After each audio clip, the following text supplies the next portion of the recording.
धुळे शहरातील डॉक्टर बाबासाहेब आंबेडकर यांच्या पूर्णकृती पुतळा परिसरात असलेले विनोद वाईन शॉप हटवण्याची मागणी आझाद समाज पक्षाचे प्रदेश अध्यक्ष आनंद लोंढे यांनी पोलीस प्रशासनाकडे केली होती।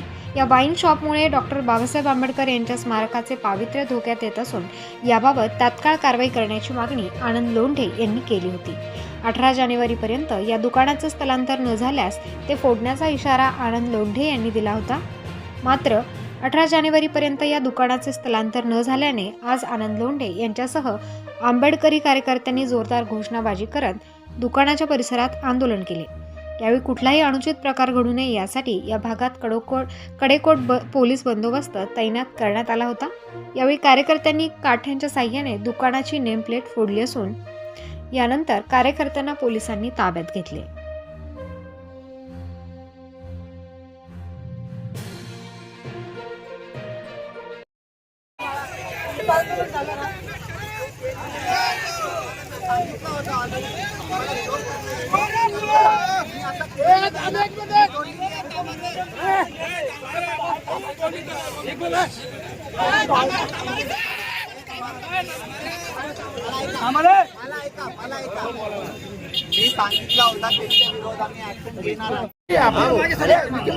तरुणांचा मानाचा जय भीम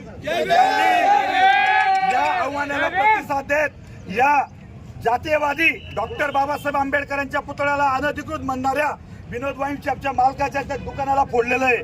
आज फक्त दुकानाचं बोर्ड फोडलं गेलेलं आहे। जर हे दुकान उघडं दिसलं तर दुकान आतून बाहेरून सगळीकडे फोडलं जाईल।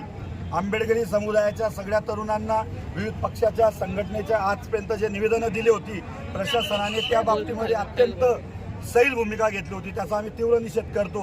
या 5 दिवसाच्या आत जर याचं तात्काळ बंद करा म्हणून पत्र काढलं नाही तर येत्या 26 जानेवारीला पालकमंत्र्याला झेंडावंदन करू दिलं जाणार नाही। आणि दुसरी महत्वाची गोष्ट, सामूहिक आत्मदहनही केलं जाईल।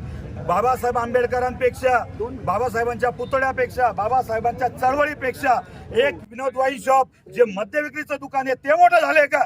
आमचा सवाल आहे प्रशासनाला।